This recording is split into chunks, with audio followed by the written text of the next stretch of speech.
ദൈവത്തിന് മഹത്വം. നമ്മുടെ പ്രതിദിന ആഹാരം മെയ് 12. അനുഗ്രഹത്തിൻ്റെ മേൽ നടക്കുന്നു. അയ്യോ, നീ എൻ്റെ കൽപ്പനകളെ കേട്ടനുസരിച്ചെങ്കിൽ കൊള്ളായിരുന്നു. യെശയ്യാ പ്രവാചകന്റെ പുസ്തകം 48 അധ്യായം 18 വാക്യം.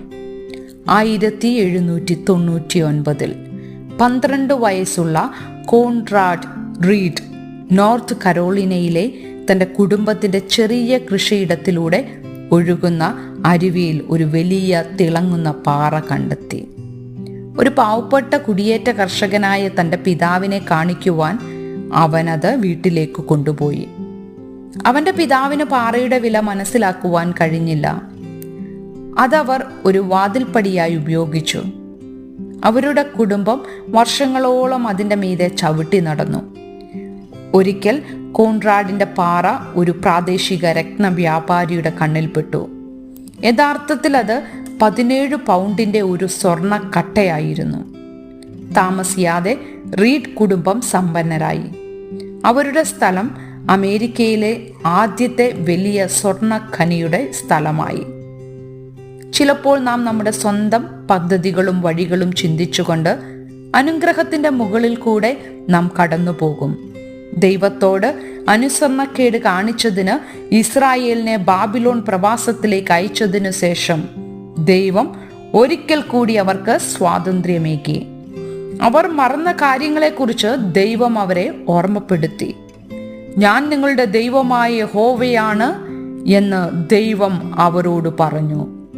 ശുഭകരമായി പ്രവർത്തിപ്പാൻ നിന്നെ അഭ്യസിപ്പിക്കുകയും നീ പോകേണ്ടുന്ന വഴിയിൽ നിന്നെ നടത്തുകയും ചെയ്യുന്ന നിന്റെ ദൈവമായ യഹോവ ഞാൻ തന്നെ. അയ്യോ, നീ എൻ്റെ കൽപ്പനകളെ കേട്ടനുസരിച്ചെങ്കിൽ കൊള്ളായിരുന്നു.